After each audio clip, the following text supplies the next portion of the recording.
my friend. I see you followed your nose to this lovely... perfumery? Perfume yard? Perfactory? Yes, let's go with perfactory.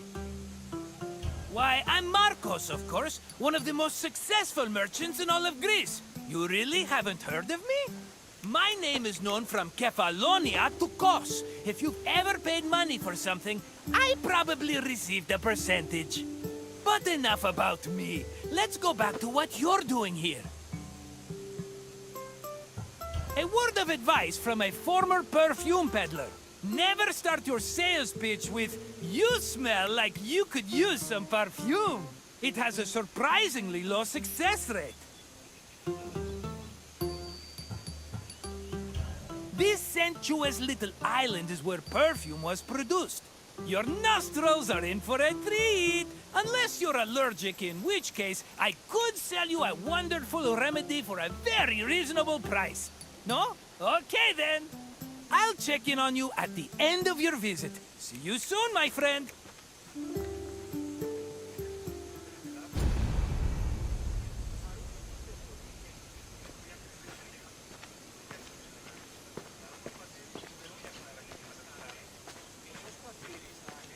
Perfume-making techniques were invented and perfected in Mesopotamia and Egypt, beginning in the 4th millennium BCE.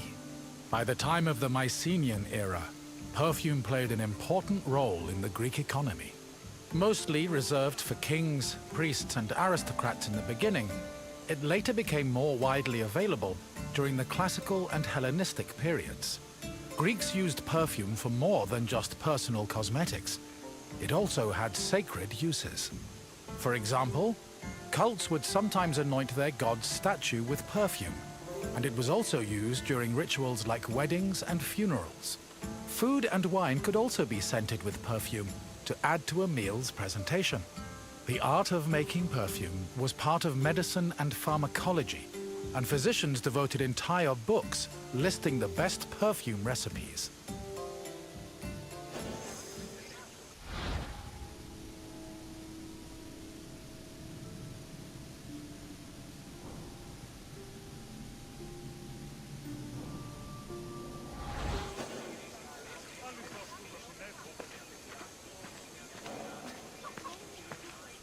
Perfume is made up of two main components: a greasy substance, called an excipient, like vegetable oil or animal fat, and an odorous substance, such as flowers and plants. For ancient Greeks, the most common excipient was olive oil. According to Theophrastus, however, the most valuable oils were those extracted from nuts in the Syrian and Egyptian deserts. The odorous ingredient could be taken from a variety of sources. These include flowers like roses or lilies, herbs like oregano, spices like saffron, resins like amber, and leaves from plants. Some fragrances were also imported from outside of Greece, like Indian cinnamon and Syrian frankincense. These exotic scents were considered exceptionally precious.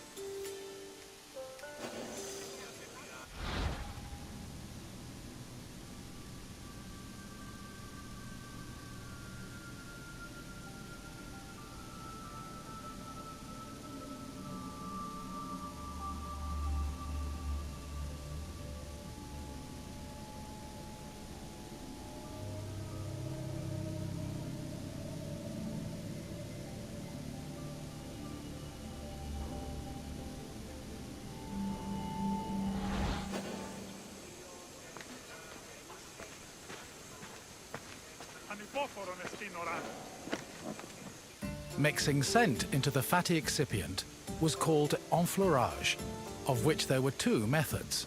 If the flower being used for the scent was fragile, the preferred method of extraction was cold enfleurage, which required an oil-soaked cloth. First, the cloth was rubbed against the flower's petals, saturating the oil with the scent. Then, the cloth was pressed to wring out the scented oil.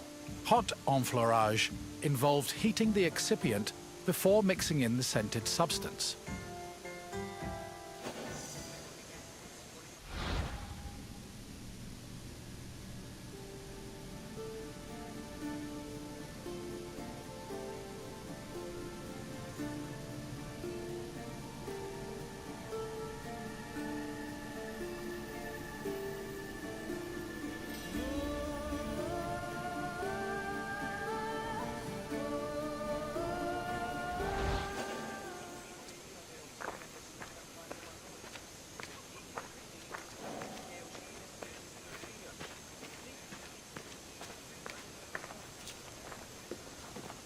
The hot enfleurage process consisted of heating and distillation. After the scented ingredients were dipped into heated oil, the mixture was then filtered before being pressed and decanted. Once the mixture was complete, spices, coloring agents and fixatives were added, along with preservatives to prevent the perfume from spoiling. Finally, the liquid was hermetically sealed in bottles, ready to be shipped to market.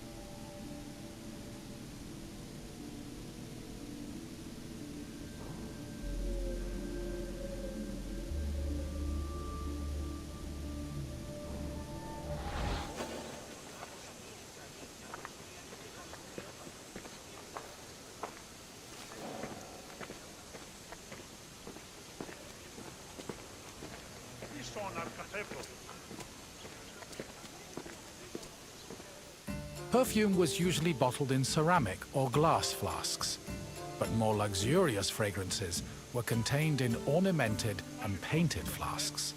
Lekythoi and alabastra were elegant bottles designed for women, while arabaloi were used by athletes. It was common for the bottle's craftsmen to brand them to prevent frauds and knockoffs. Perfume shops were usually located in city centers, befitting of their importance. In addition to selling perfume, they were also sometimes used as meeting places. For example, the perfume shops near Athens' Agora were frequented every morning by the city's youth.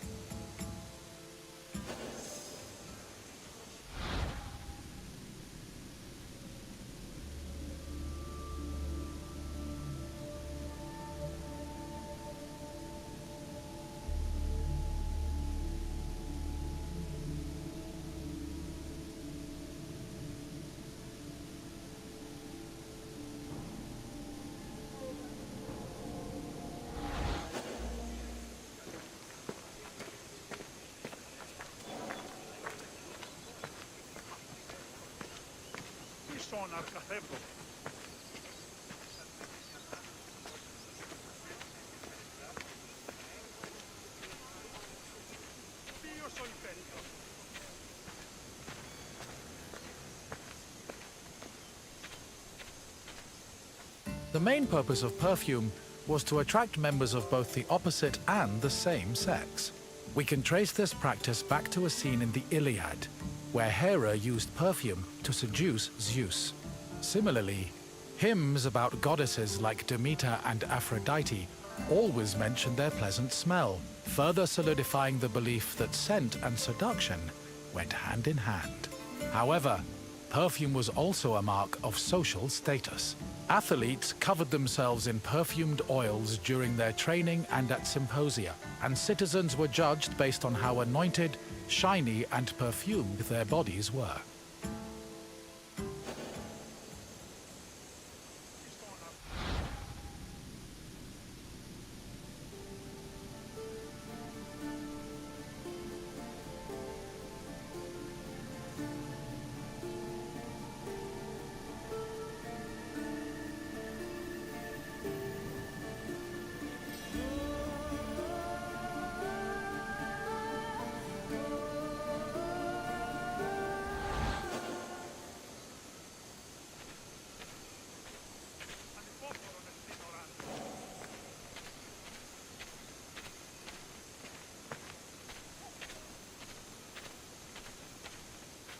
Hello again, my friend.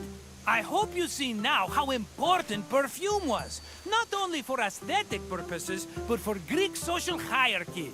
I wouldn't charge so much for my own bottles if I didn't know the value of what I was selling. What else can Marcos do for you? Good idea. Let's start with an easy question. Which of the following is an example of an excipient? Flower petals can add a lovely smell to the perfume, but they aren't excipients. Try again. Plant leaves make great perfume ingredients, but they aren't excipients. Try a different answer. I'm afraid water works better as a drink than as an excipient. Keep trying.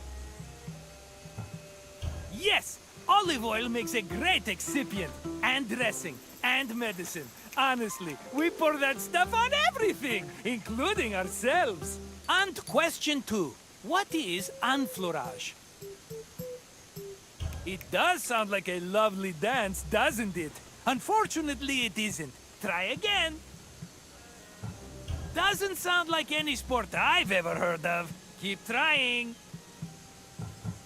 I don't think so, my friend. Try a different answer. Correct. Enfleurage involved mixing the perfume scent into an excipient.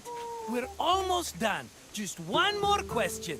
In the Iliad, which goddess used perfume to seduce Zeus? A fair guess, but in this case, an incorrect one. Try another answer. That's not the version of the Iliad I heard, but wouldn't that be interesting?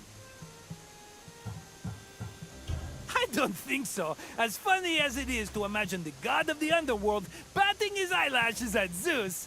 Try again. Yes, Ira poured a saucy scent on herself to get her husband's attention. You did it! You've completed the test.